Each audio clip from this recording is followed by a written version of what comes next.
आनंद स्वरूप का नमस्कार स्वीकार करें। ये श्रृंखला का दूसरा वीडियो है। अगर आपने पहला वीडियो ना देखा हो तो आपसे विनती है कि पहले पहला वीडियो देख ले ताकि आपको पूरी बात समझ में आए। मेरे जीवन के अनुभव मैं कोई उत्तेजना बढ़ाने के लिए नहीं बता रहा। ये मैं जो बता रहा हूँ उसके पीछे कोई ना कोई नियम है। उस विश्व के नियम के खिलाफ जाने से हमें तकलीफ होती है। तो हर एक नियम के लिए मेरी जो समझ है वह मैं पूरी श्रृंखला में बताऊंगा। पर पहले ये देखें कि कैसे कैसे तकलीफ होती है, फिर समझेंगे कि ये सब माया कैसे है या हम उसे ठीक कैसे कर सकते हैं।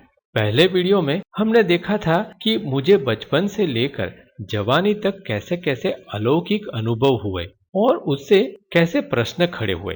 ये भी देखा था कि धर्म की गलत मान्यता की वजह से मेरी आर्थिक परिस्थिति खराब हो रही थी। अब वर्ष 2011 में वर्ल्ड ट्रेड सेंटर के हादसे के बाद कंप्यूटर शिक्षा में गिरावट आई और पैसे की बहुत तंगी बढ़ गई। धर्म पर से आस्था तो पहले ही उठ चुकी थी। धर्म के मूल पुस्तक का अभ्यास चालू था, पर बहुत सारे धार्मिक पुस्तक है और वह भी अलग अलग भाषा में, और मूल भाषा भी हमें नहीं आती, तो अभ्यास कठिन हो रहा था और अभ्यास करने के लिए पैसे भी नहीं थे। उस समय किसी ने कहा कि ज्योतिष को दिखाओ, तो ज्योतिष ने कहा कि आपकी कुंडली में मंगल है, यानी आप मांगलिक हो। किसी ने कहा कि आपके घर में वास्तु दोष है, तो किसी ने कहा कि घर में पिरामिड लगा लो। किसी ने कहा कि पितृदोष है तो नारायण बलि करवा लो। किसी ने कहा कि आपके ग्रह खराब है, आपकी साढ़ासाती चल रही है। जब ज्योतिष को दिखाया तो ये पता चला कि लोगों के जीवन में एक साढ़ासाती होती है, यानी पूरे जीवन में 7.5 साल ऐसे होंगे कि जिसमें आपको तकलीफ रहेगी। पर मेरी कुंडली के हिसाब से बताया गया कि आपके जीवन में 7 बार साढ़ासाती आएगी, यानी कि जीवन के करीब 53 साल खराब ही बीतने वाले थे।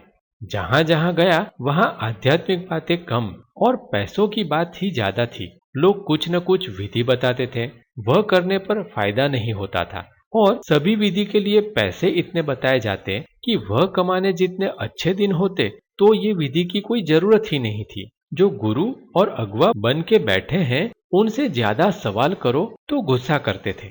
बहुत सारे नकली गुरुओं के बीच में कुछ अच्छे लोग भी मिले, उनसे बहुत कुछ सीखने को मिला, तो मैं उन्हें गुरु या एनलाइटेंड बीइंग भी कह सकता हूँ। ऐसे मेरी राय में गुरु और एनलाइटेंड बीइंग का मतलब कुछ और ही है, वह हम बाद में दूसरे वीडियो में देखेंगे। पर अभी ये देखें कि मैंने अलग अलग थेरेपी का भी अभ्यास किया, जैसे ज्योतिष, वास्तु, कुंडलिनी जागरण, yoga, pranayama, reiki, numerology, positive thinking, law of attraction, past life regression, hypnosis, rebirthing, spirit release therapy, soul healing therapy, colour therapy, stone therapy, energy healing, chakra healing और भी बहुत कुछ।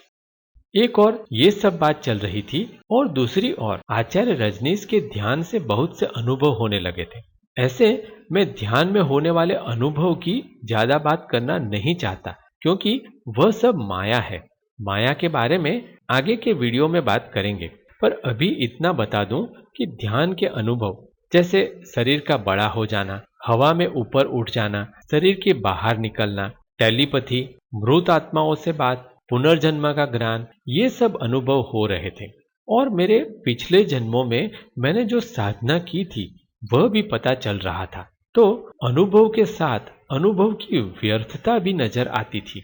ये सब के बीच में मैंने ये भी देखा कि साधक ध्यान की सिद्धियों का गलत इस्तेमाल भी कर सकता है, जैसे कि टेलीपैथी और मृत आत्माओं के जरिए अपने लिए जीवन जरूरी चीजों का इकट्ठा करना या दूसरों से अपनी बात को मनवाना। ध्यान में आगे बढ़ने पर टेलीपैथी और आत्माओं से संपर्क करने की सिद्धि भी मिलती है।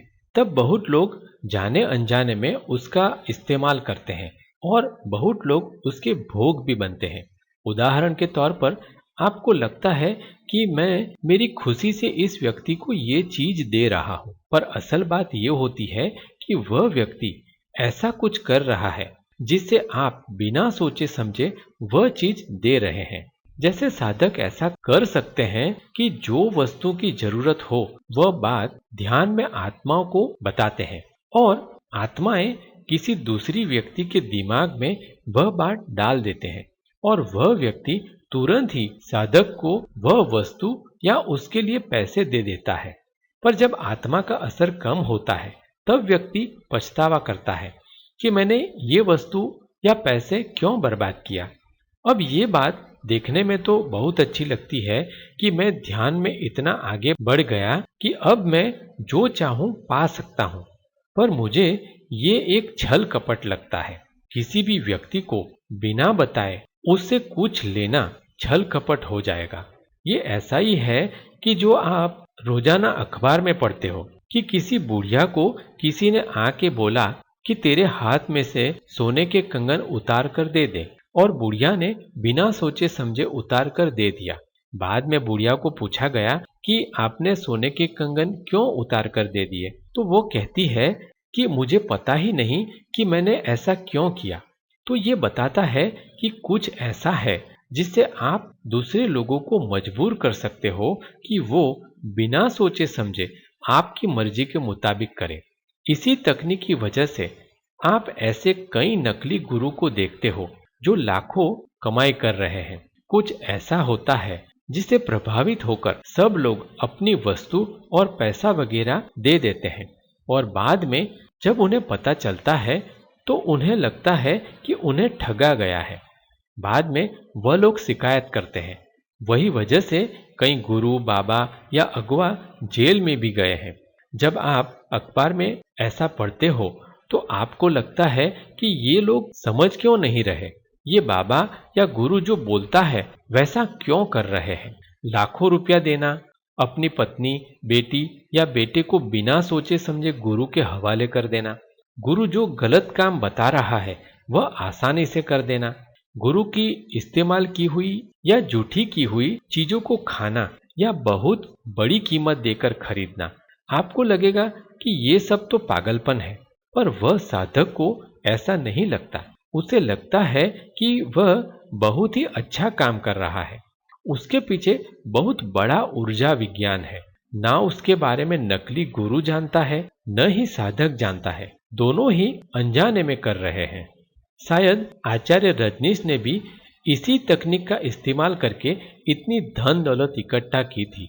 कुछ लोग वह बात जानकर करते हैं और कुछ अनजाने में करते हैं, पर दोनों ही मेरी राय में छल कपट ही है। ये तकनीक के बारे में मैं आने वाले वीडियो में बताऊंगा, पर अभी ये जाने कि मुझे ध्यान का ऐसा उपयोग करना अच्छा नहीं लगा, इसलिए मैंने नहीं किया। तो मेरी आर्थिक परिस्थिति नहीं बदली, यानी जीवन में अभी भी पैसों की बहुत तंगी चल रही थी। कंप्यूटर क्लास भी अच्छा नहीं चल रहा था। तो वर्ष 2013 में मैंने YouTube से कमाई करने के लिए ये चैनल बनाया और तब ये चैनल गुजराती भाषा में कंप्यूटर शिक्षा निशुल्क देने के लिए था, इसलिए नाम दिया था मफत सीखो। हिंदी में उसका मतलब होता है निशुल्क जाने। सभी वीडियो गुजराती भाषा में थे और ज्यादातर लोग उसे डाउनलोड करके अपने कंप्यूटर में देखते और सीखते थे और चैनल को लाइक सब्सक्राइब कुछ नहीं करते थे, इसलिए चैनल नहीं चला और समस्या वैसी ही रही। पैसों की समस्या के साथ वर्ष 2015 में एक नई असामान्य बात चालू हुई। वह ये थी कि जब भी पैसे कमाने के कोई मौके आते तो उसमें कुछ न कुछ समस्या आ जाती, जैसे कंप्यूटर, सॉफ्टवेयर या इंटरनेट का बंद हो जाना। बहुत बार ये होने लगा कि जब सीखने वाले विद्यार्थी मिलते या काम देने वाला व्यक्ति मिलता तो मेरे सभी कंप्यूटर बंद हो जाते। कोई तकनीकी समस्या नहीं थी। मैंने सब जांच लिया। मुझे लगा कि मुझे पता नहीं चलता तो किसी और को बताया। उसके वहां कंप्यूटर चालू हो जाता और जैसे मेरे क्लास पर आता तो बंद हो जाता। फिर जब जो काम मिला था उसे ना कर दूं तो कंप्यूटर अपने आप चालू हो जाते थे।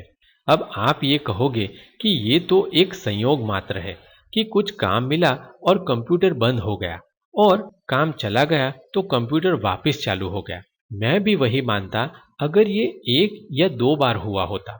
ऐसा मेरे साथ बहुत बार हुआ। और एक नहीं पर सभी कंप्यूटर में होता था। तो मुझे ऐसा लगा कि ये कुछ और बात है, संयोग मात्र नहीं। तो ये बात भी अभ्यास का विषय बन गई। वह भी आगे के वीडियो में बताऊंगा कि कैसे आत्माएं हमें असर करती है। आर्थिक तंगी बहुत ही बढ़ गई थी। उस बीच दूसरी एक अलौकिक बात भी होने लगी। अब मेरे कंप्यूटर क्लास में ऐसे लोग आने लगे जो कि सिर्फ नकली सर्टिफिकेट ही चाहते थे। रोज के 3-4 लोग ऐसे आने लगे कि जो कहते हैं कि हमें पढ़ना नहीं है, हमें सिर्फ सर्टिफिकेट दे दो, आप कहो उतने पैसे हम देने के लिए तैयार हैं। अब तक ये सीखा था कि गलत काम नहीं करना। एक और पैसे की इतनी तंगी थी कि सब्जी लेने के भी पैसे नहीं थे। बैंक में मिनिमम बैलेंस भी रखना मुश्किल हो रहा था। और दूसरी ओर लोग हाथ में पैसे लेकर खड़े थे कि इतना गलत काम कर दो और पैसे ले लो। कुछ बात समझ में नहीं आ रही थी कि क्या करूं। प्रश्न ये था कि क्या मुझे गलत काम करना चाहिए? क्या परमात्मा मुझसे गलत करवाना चाहता है? क्या ध्यान से पैसा कमा लूं? क्या साढ़ासाती होगी? अगर साढ़ासाती या मांगलिक होना सच हो तो ये सभी ग्रह भी तो परमात्मा ने ही बनाए हैं। तो उसका मतलब ये हुआ कि परमात्मा ही मेरी परिस्थिति के लिए जिम्मेदार है। या ईसाई और मुस्लिम जैसा मानते हैं वैसे कोई शैतान है जो मेरे पीछे पड़ा है। कुछ लोगों ने कहा कि आपके ऊपर किसी आत्मा का साया है, तो आप किसी तांत्रिक को दिखाओ। आत्माएं, तांत्रिक, काला जादू करने वाले और जिसे हम माताजी आना कहते हैं, उसके बारे में पिछले जन्मों में पहले ही बहुत अभ्यास कर चुका था, अनुभव कर चुका था, इसलिए उसमें जाने का कोई अर्थ नहीं दिखा। कुछ समझ में नहीं आ रहा था और उसकी वजह से मुझे हाइपर एसिडिटी और हाइपर डिप्रेशन हो गया। हाइपर एसिडिटी की वजह से पेट में बहुत तकलीफ होने लगी थी और हाइपर डिप्रेशन की वजह से सिर में बहुत तकलीफ होने लगी थी। तबीयत इतनी बिगड़ने लगी थी कि कभी लगता था कि क्या पेट में कैंसर हो गया होगा, कभी लगता था कि क्या दिमाग में ट्यूमर हो गया होगा, कभी लगता था कि 1-2 दिन में मेरी मौत हो जाएगी। मुझे खुद ही ऐसा लगने लगा था कि क्या मैं पागल हो गया हूँ। इतने पैसे नहीं थे कि डॉक्टर से सभी बीमारी की जांच करा लूं। मेरे मन की दुविधा बहुत ही बढ़ गई। 24 घंटे में से कुछ 1-2 घंटे ही सोता था और बाकी के वक्त में अलग अलग धार्मिक पुस्तकों का अभ्यास करता था और अलग अलग ध्यान विधि और दूसरी भी बहुत सारी विधियों को करते रहता था। मुझे सिर्फ ये जानना था कि ये जो हो रहा है वह क्यों हो रहा है, मेरी गलती क्या है। सारे रास्ते पे चल के देख लिया था, कहीं से कोई फायदा नहीं हो रहा था। अब मेरे पास आत्महत्या करने के सिवाय कोई रास्ता ही नहीं बचा। तब मुझे वह विचार का महत्व समझ में आया जो शुरू से मेरे मन में था कि आत्महत्या नहीं करनी। आत्महत्या नहीं करनी ये विचार तो मेरे मन में बचपन से था। तो मैंने ये सोचा कि कुछ भी हो जाए, इस बार तो मुझे ये जानना ही है कि ये सब के पीछे क्या है, ये सब क्यों होता है, मेरी गलती क्या है। आर्थिक परिस्थिति बहुत ही खराब हो गई थी और जैसे मैंने पीछे बताया कि कंप्यूटर क्लास में अलौकिक समस्या हो रही थी। अब कंप्यूटर क्लास में कमाई कम हो रही थी और गलत करने का प्रलोभन बहुत बढ़ गया था। तो मैंने वर्ष 2016 में कंप्यूटर क्लास बंद करने का निर्णय लिया कि अब जो भी होगा देखा जाएगा। मेरी आर्थिक स्थिति सही में खराब थी। ऐसा नहीं था कि जैसे लोग पैसों के लिए रोते रहते हैं। मैंने ऐसा देखा है कि कई लोग आकर कहते हैं कि पैसों की बहुत समस्या है, 10 लाख कम पड़ रहे हैं। अब अगर गहराई में जाकर देखो तो पता चलता है कि उनके पास 2 घर तो है पर तीसरा लेना है और उसके लिए 50 लाख चाहिए। उसमें भी 40 लाख उनके पास है और 10 लाख नहीं मिल रहे। तो वो सबके सामने रोते हैं कि पैसों की बहुत तकलीफ है।